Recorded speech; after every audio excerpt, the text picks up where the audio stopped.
Is this a kind of technology that inherently leads to higher concentrations of wealth and therefore of power? I don't want to say inherently because I don't want to be in the prediction business. I want to be in the design business. But there's a lot of strong forces. AI itself tends to work better at large scale. That's why they're raising hundreds of billions, trillions of dollars. You make the model bigger and it works better. So they say, let's make it even bigger. And it just keeps working. So that tends to lead to kind of a bit of a winner take most outcome. I'm Alexis Madrigal. I'm Robin Sloan. And this is Dream Machines. It's a podcast about how AI works, also about how it feels. And of course, we make it right here in San Francisco where it's all happening. Nobody really disagrees at this point that AI is going to transform the economy in some way. But one of the questions that is still really open and hotly debated is how fast that is going to happen. And also the question of, like, how would we know that it's being transformed? You certainly read a lot of headlines and see a lot of stock prices go up. But, like, what's actually happening out there in offices? We even have the economic data that we need to make sense. Yeah, exactly. It's sort of the question of, like, what would be the canary in the coal mine? And as we were looking around for answers to these questions, turns out there's a paper called Canary in the Coal Mine. Out of the Stanford Digital Economy Lab. Yeah, that's right. And it's the work of a scholar there named Erik Brynjolfsson. He was at MIT for 30 years before coming to Stanford very early in his understanding of the potentially transformative effects of AI, and has become one of the folks who is really trying to shine a light into the kind of mysterious recesses of the economy so that the rest of us can know, like, what is happening and how fast. Yeah, because it really matters, the time scale, right? If we have this incredible transformation in 3 months or in 3 years or in 3 decades, it will mean tremendously different society. And we need someone who can tell us, like, where are we on this chart? So here is our very own canary in the coal mine, Erik Brynjolfsson. There's a lot of, as you know, definitions of AI, superintelligence, AGI, just like advanced AI. I'm quite taken by the definition that you used in sort of a transformative AI. Yeah, transformative AI. You laid this out in a research agenda, for kind of the community last year. And there's a bit more to it, but the core of it is you said, we'll know it's transformative AI because it'll have this significant economic effect. It'll accelerate economic growth from sort of the baseline that we've become accustomed to for a long time now, maybe around 2%. It'll multiply that by 3 or 5 times. Almost without talking about AI specifically, it'd be really interesting to have you dramatize, like, what that means for an economy. If that did happen, transformative AI, sure. and that growth rate, how would that change our day, our week, our year, our jobs? Well, the easiest way for me to think of it is by analogy. And so we don't know for sure what's going to happen going forward, but we can look back at, say, the Industrial Revolution. And in the Second Machine Age, Andy McAfee and I wrote about how we went through this big transition from an agricultural society to an industrial society. And we call it the Second Machine Age because now we're having in the early stages of a second big transition like that. The first one was about machines doing what our muscles could do, and animal muscles. And that took growth from being sort of growing very, very slow, 0.1% per year, to growing about 2% per year, which may not sound like much, but you compound it, and now we're like 30 or 50 times richer than our ancestors were a couple hundred years ago. I think that now we are able to use machines to augment our minds, our brains, and I think that's going to be at least as big as what the Industrial Revolution did. And it'll transform society at least as much, not just in growth rate, but also just what we do in our daily lives. Think of the way farmers versus people in factories or modern society, how different that is. Using that analogy, I feel like I should probably know this, but during the Industrial Revolution, did people's lives change in a decade in terms of the kind of work they did, how they worked in the world, the kind of goods and services they had access to? Was it more of a generational change? Like, what was the pace of that? It was actually pretty slow. In fact, there's something called Engel's pause, this period of several decades, 40, 50 years, where there wasn't much of an improvement in living standards. If you read Charles Dickens, actually life could be pretty miserable, even worse than it was for the people living in an agricultural society. Life expectancy declined. People got shorter. Yeah, all that smoke and soot and kids working in factories and stuff. It was pretty miserable for the majority of the population. But under the surface, things were changing, and you were beginning to have this productivity gain. But it took a while, and eventually it started taking off. This time around, it's also going to take longer than I think some of our friends here in San Francisco and Silicon Valley think, but certainly a lot faster than the last time around. Let's go back into the historical example, because I think it's actually really useful for people to think about this, right? You have this general purpose technology of General-purpose technology, yeah. Yeah, the term of art. I love it. And also, we were talking about this earlier. It had not occurred to me that it's the twin GPTs. That seems a little uncanny. It's a pun that we keep using. So my friend and student, former student, Daniel Rock, he wrote a great paper with some folks at OpenAI called GPTs are GPTs. Just generative pre-trained transformers and general-purpose technologies. It used to be when I said GPT to economists, we all knew we were talking about general-purpose technologies, but the AI people have pretty much stolen that acronym from us. And branded it. Yeah, unfortunately, turned it into a global brand. FTS, so be it. But general-purpose technologies is pretty much what drives all economic growth. There's all these inventions, but there's just a handful that really raise our living standards. The steam engine was the first really powerful general purpose technology, electricity, computers, and now AI, which is kind of like the mother of all general purpose technology. I think so. Demis Hassabis has this, I was over at Google DeepMind a few weeks ago in London. They had this mission statement. They want to, let me see if I can get it right. They want to solve intelligence and then use that to solve all the other problems in the world. So, modest little mission statement. But there's a lot of truth to the fact that if you really could solve intelligence, there's so many other things you could solve. Yeah. That is, of course, if you trusted that that's what people who had solved intelligence would actually do with this intelligence. Well, that's a very good question. There's a bunch of things that you can use it for. And also, to be fair, as I've come to think harder about the problem, intelligence is not the be-all and end-all. A lot of very smart people think and wish it was. But when you get into the real world, just look around us. There's lots of PhDs in the economy, and they don't rule the economy. You go into I was at the Starbucks across the street just before coming here, and you walk in there and suppose 7 PhDs just right in there. Yeah, imagine you pull up with a bus and you say, okay, good news, we've got Einstein. We've got a bus of 200 Einsteins. They're going to come help you. I think the manager over there'd be like, do they know how to push a broom? I mean, what are they going to do? I love that, because that kind of argument, just even that playful vision gets into the real crunchy details of what happens in an economy. It's not just sugar and eggs, whip them together, and voila, you get growth and productivity. It's really crunchy.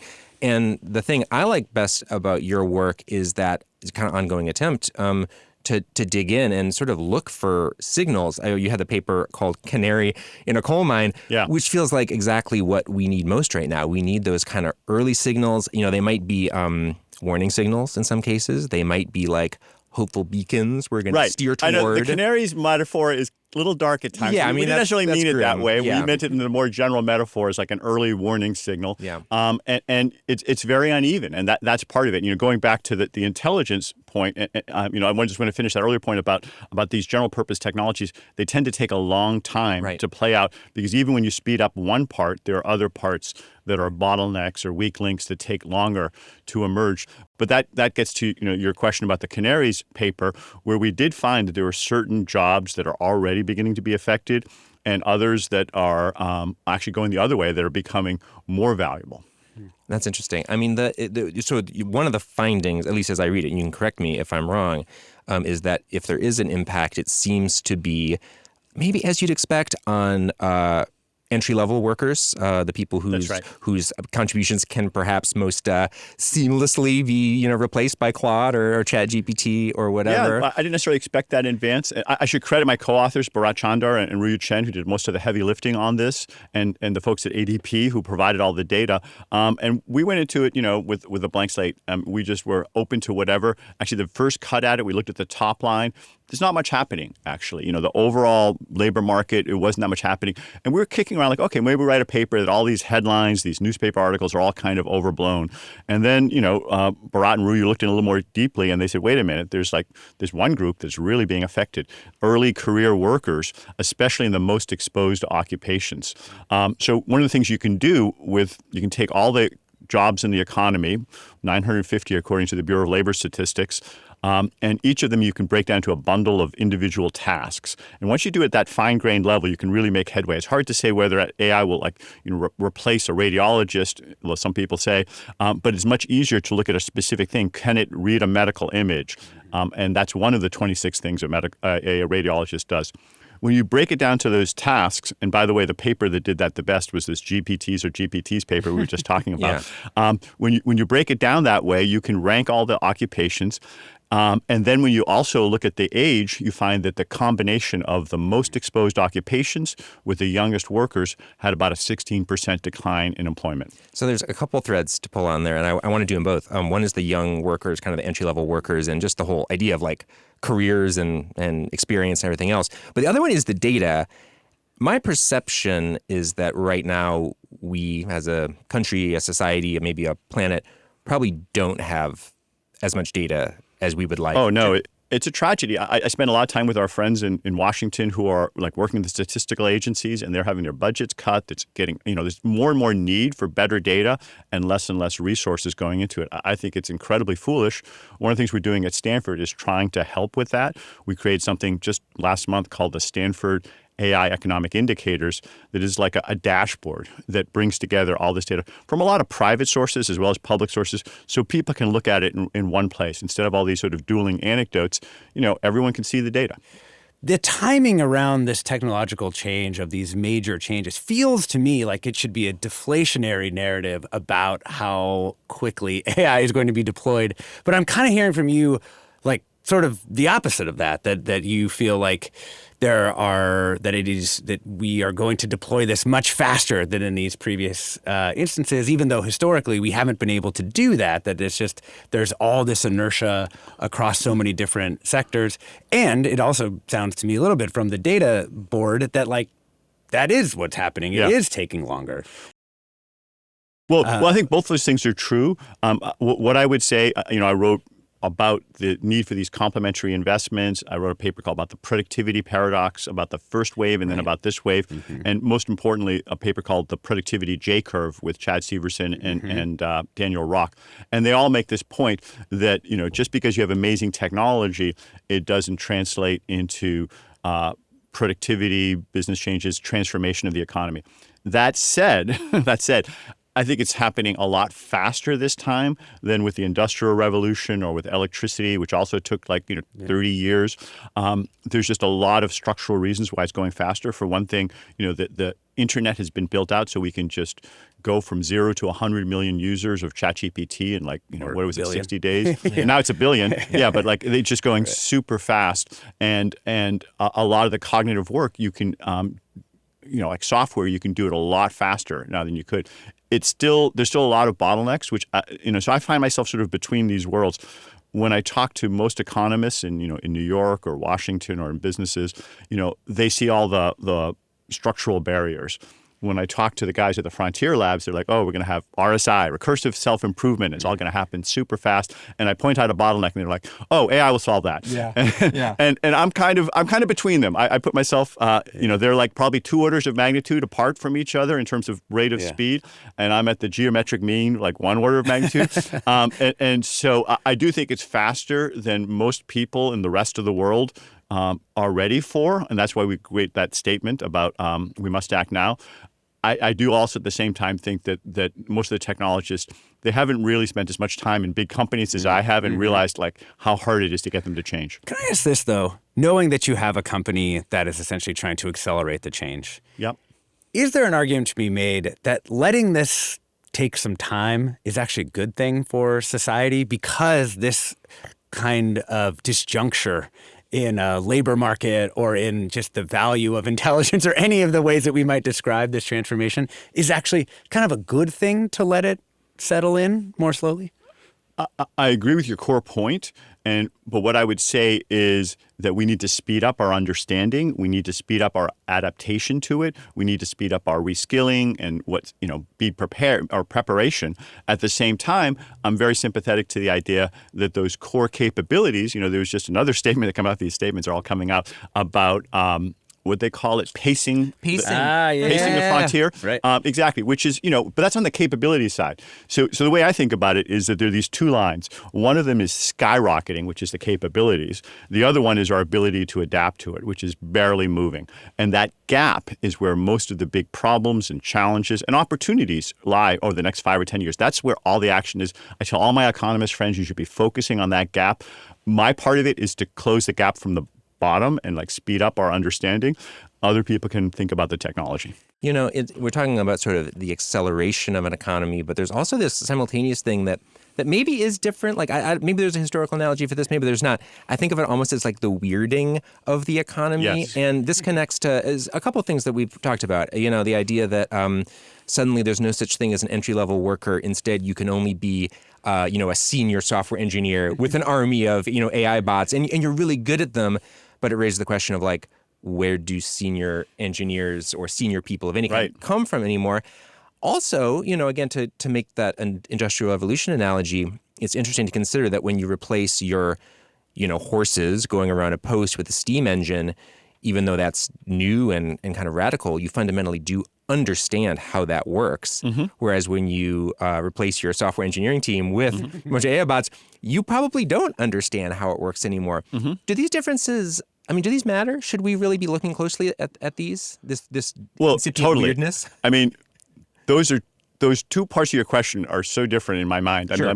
But, they're both weird. So I'll put them on that road. So let me do them, one at a time, because I think they're both interesting to talk about. So on the junior versus senior, this is a real problem. Like we described earlier, the data that there's less demand for these young workers, but where do the middle managers come from? Where do the senior workers come from? And you need them, and you need people with that kind of judgment. And we used to have this grand bargain where people come in, sometimes do some kind of boring scout work, but in the process, sort of by osmosis, they would learn how the business ran, learn how to be a lawyer or a doctor or investment banker or whatever. Now they don't have that opportunity. And I think part of the answer has to be we have to consciously and explicitly train them. I was talking to some folks at Infosys, and they're junior people are very much in the bullseye of not being needed as much. But they tell me that they're still hiring a bunch of them, but now instead of having them do some of that boring work that AI could now do, they are explicitly training them with an AI system. Actually, AI can be a really good tutor, and it can help them learn faster. So that's one approach to the answer. I think it's going to be kind of a new social contract that we have to think about, because we don't want to just abandon this whole generation of people. I'll tell you a little bit of a sad story, or hopefully it has a good ending. A student came to me in my office a couple of months ago, graduating from Stanford, pretty good school, and she said, "I don't have a job. My friends don't have jobs. Is my generation doomed?" And I was like, whoa. You're a Stanford student. You should be. I'm a mindful optimist. What do you mean? I know. I'm a mindful optimist. You're graduating. And what I tried to say was, look, I don't want to sugarcoat it. There's a bunch of jobs disappearing, like you just said. But on the other side, you can use these tools to do things you never could have before. You've got superpowers where you can do vibe coding and create all sorts of software that would have been impossible 5 years ago or even 1 year ago. And you needed to lean into those new possibilities. There's more startups being started than ever before, because a lot of people are seeing this opportunity to create things they couldn't have done before. So, that's what I tried to teach in my class. I have a master class that also does this. But I really want people to, I understand the downside, but I think there's almost too much emphasis on that. And there should be more of a leaning in to AI allowing you to do new things you never could have done before. They're harder to see because a lot of them didn't exist before, but that's where the opportunity is. And that's the part I want to speed up is the transition to those new opportunities. I don't want to just ossify everything and try to freeze everything in place. I don't think that's the strategy. We need to be nimble and have that more flexible opportunity to create new jobs, new opportunities. Another recent historical analogy to this is, self-driving cars, where we essentially see them being, generally speaking, safer drivers than human drivers. That's but when they do make a mistake, it tends to be sort of a novel mistake, or the way the system breaks down is we could not have anticipated, power outage. You get it's like an alien intelligence. Yeah, it is. Exactly. They respect the cones too much. Yeah. You're a self-driving car. Exactly. They worship the cones, but they don't worship some other things. And as an economist, actually, this is can be a little dangerous and off-putting, it's also an opportunity. In economics, gains from trade happen when there's two entities that are very different from each other. If they're identical to each other, there's not much room for gains from trade. So I actually mostly encourage the folks at the Frontier Labs to lean into making the AIs really good at things that humans are not good at, and let us be good at the things we're good at. I think too often they do it the other way around. They're trying to smooth the edges and make them good at things that's hard for machines and easy for us, like buttoning a shirt or ultimately the fact that it's an alien intelligence means that we can lean on it to do some amazing things, but there'll still be a role for humans, which I think is important. I think it's good to not replace all the things that humans are doing. I wrote this paper, the Turing Trap, where I basically argued it's a mistake. It's to do what Alan Turing said, which is make AI that's a perfect imitation of humans. We should make it different so we each have something to contribute.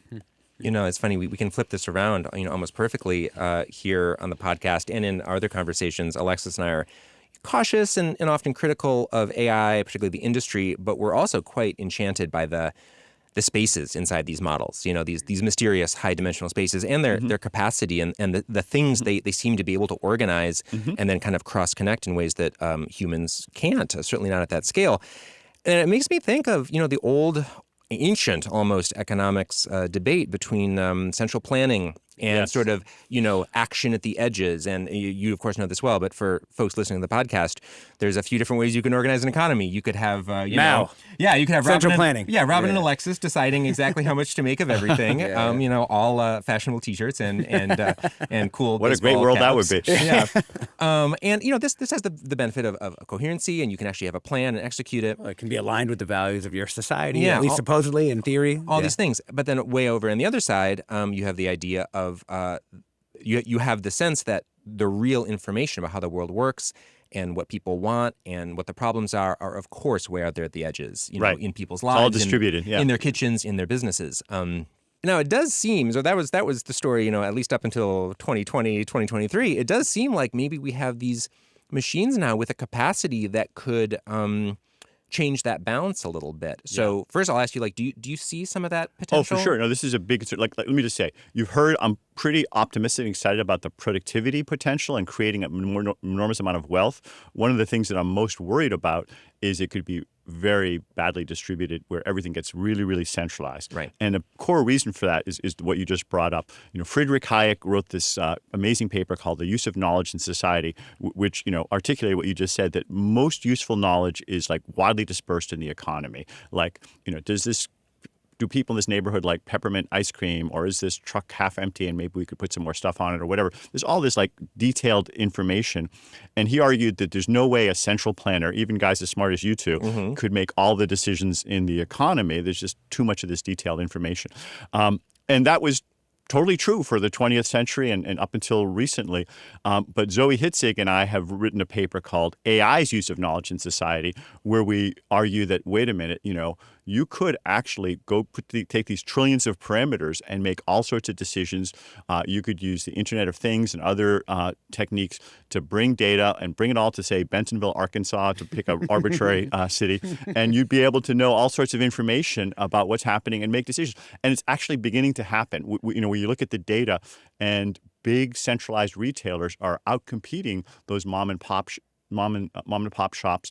They know more about what people want in each neighborhood and which trucks are empty. They have all that detailed information that Hayek said would be impossible, which is great for efficiency, but it may not be the best thing for freedom and democracy. We need to think hard now while we have some optionality. How can we design a world where we maintain our freedom, maintain our decentralization of decision-making, and that if we go too far down the path of disempowering people, it may be very hard to reverse course later. And for what it's worth, everyone's noticed, it's kind of beginning to happen, right? And we better take it seriously, because we go much further down that path, it'll be too late. Yeah. I did want to ask you, this is from your book, Second Machine Age, of course you co-authored. With Andy McAfee. And you have, to paraphrase Martin Luther King Jr., the arc of history is long, but it bends towards justice. We think the data support this. we've seen not just vast increases in wealth, but also on the whole more freedom, more social justice, less violence, and less harsh conditions for the least fortunate and greater opportunities for more and more people. I think like there have been the majority of my life, I think I would have more or less agreed with this. I think in the last 10 years, my own kind of priors have been challenged on this. Not just you. Yeah. No, we wrote that in 2014. I'm glad that I just checked and it's getting like it's got more and more sales and citations. So I'm glad that it's got legs that way. And that was sort of maybe like the peak of this end of history Obama kind of era story. Optimism. Exactly. But speaking of Obama, he modified that quote and he said that it bends. I'm going to misquote him, but the gist of what he was saying was, You got to push on the arc. you got to push on it. It doesn't happen automatically. We don't just sit back and watch it happen. And that's very much, you mentioned I call myself a mindful optimist. That the arc of history bends if and only if we push it. And I think lately it's been going the wrong way. It's also long, like Martin Luther King said. So it's not going to be monotonic where it always improves every month or every year. So I think it's fair to say we've had some backsliding and some bad things have happened. I'm still optimistic, maybe a little less optimistic than I was in 2014, but I'm hopeful that we work harder. But this is exactly why I do what I do. It is I'm not here to predict the future. I'm here to say here's some possible futures and here's some levers that matter, and we need to push on them because most of us do want not just more abundance, but also more freedom and shared prosperity. Can I keep pushing on this one a little bit, just because I think there's even some people in this building here at KQED who their biggest concern about AI, they have many environmental this and other things, but it's really about, particularly being here in San Francisco, you really see it, the concentration of wealth. And then, our city politics has been taken over by tech wealth. It's also the concentration of power that goes along. Those tend to go together, don't they? With that. Yes. Yeah. And I guess the maybe more difficult version of this question is, do you think that AI, as a result of what the frontier models need, the amount of capital that you need to deploy to do these things, is this a kind of technology that inherently leads to higher concentrations of wealth and therefore of power? I don't want to say inherently because I don't want to be in the prediction business. I want to be in the design business. But there's a lot of strong forces. And there's two sets that are particularly obvious to me. One is, the scaling laws and the fact that the AI itself tends to work better at large scale. That's why they're raising hundreds of billions, trillions of dollars to build bigger and bigger data centers. Borrowing and there's just this amazing thing that Dario Amodei and others noted, that you make the model bigger and it works better. So they said, let's make it even bigger. And it just keeps working. So that tends to lead to kind of a bit of a winner take most outcome. Actually, I've been somewhat surprised how many frontier labs there still are. It hasn't all just concentrated into one singleton, but who knows where that's going to go. It certainly, you have to be pretty big to be a player in that. But the one that I'm more concerned about is the other 90% of the economy, that whether you're in retail or manufacturing or health or wherever, having decentralized information may not be as competitive with having it become more centralized. And that could also lead, and it has been, if you look at the data, there has been more concentration. So we need to think harder about how do we decentralize it. I mean, one of the answers that I would put forward is this idea of pushing AI to complement humans rather than substitute for them. But we need to look at all levers. Thinking about that discussion about centralization, about kind of where the power, where the money resides, is that change in the capital versus labor share of the economy a warning sign? I mean, if that continues, Yes. This one I'm not going to hedge on. So capital is inherently much more concentrated than labor. A cool thing about labor, even though it's pretty uneven, we all have basically one brain, and some of them, maybe a little smarter than others, but it's distributed through the economy. No matter how smart you are, you can't run a whole Fortune 500 corporation. So you delegate stuff, and the whole economy has all these delegated decisions to all these different brains. But with capital, you can concentrate it much more. And empirically, the income from capital is much more concentrated in a small fraction of the people. So, we were saying earlier that economic power begets political power. So that's something I worry about. I mean, what would that world even look like? I've looked at some other countries that have, labor share that's much lower. Yeah. Labor share of income is much lower. And it's not a good set of countries. They're like resource-cursed countries. It's Saudi Arabia. It's like mineral mining countries. Exactly. And you get these like gated communities and these people who have a lot of wealth. I was talking to somebody from a Latin American country. She's very wealthy. And she said, all the wealthy people in my country are in prisons. I was like, what do you mean they're in prison? She said, well, they're prisons of our own construction. Like we can't go outside of our houses. Whenever I get into a car, I have like guards on either side of me. It's like one of those dystopian science fiction movies. Yeah.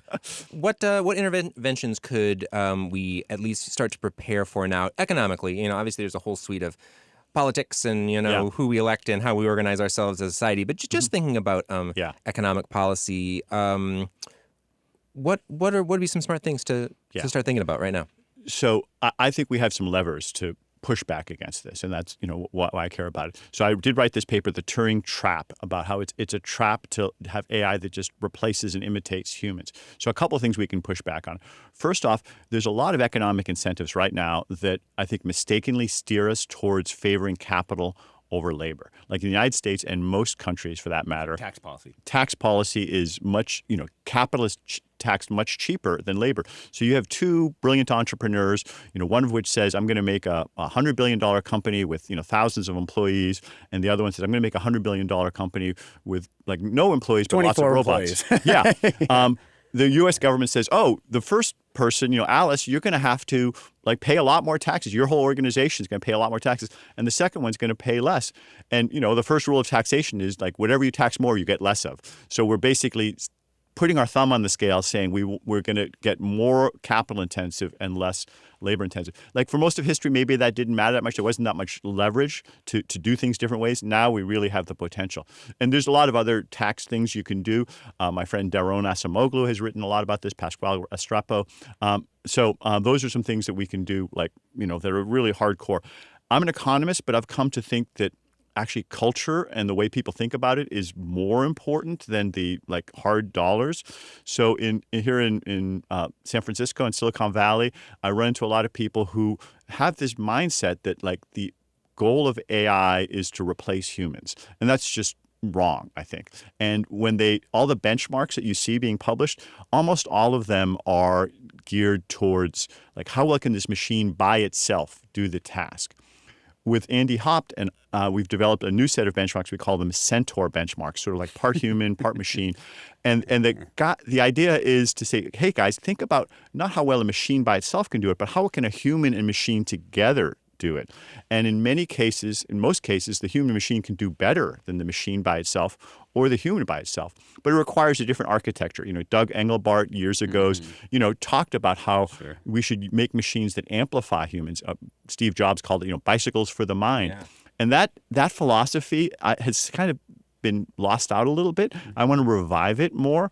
And if we design machines more to augment humans and to complement what we're doing, we're likely to keep people in the loop. And ultimately, I think that's going to not just be fairer, I think it's going to create a lot more value than trying to get the machine to do everything by itself. Eric, talking about your early apprehension of the curve we were in and kind of the trajectory of AI, let's talk situational awareness for people on the ground level. So outside of OpenAI headquarters here in San Francisco, imagine you're somebody who like works at one of the Kaiser hospitals, great day-to-day job.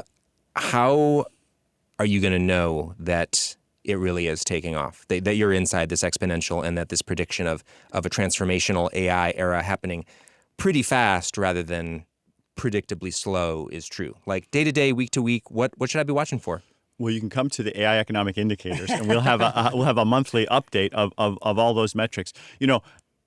I'm not joking about that because I just see so many anecdotes and stories, and honestly, it's a little frustrating because every month there's hundreds of thousands of jobs destroyed, hundreds of thousands created, and if you're a reporter with an angle, you can definitely find anecdotes that support your story, and you'll have some man in the street who tells you what the people want to do. And I've been reading those, and I just don't know how to aggregate them. So I'm a data person, I'm a statistician, I'm an economist. So getting the stuff aggregated, I think, is the way to do it. The problem is that most of our indicators are kind of lagging indicators, and we need more sort of forward-looking leading indicators.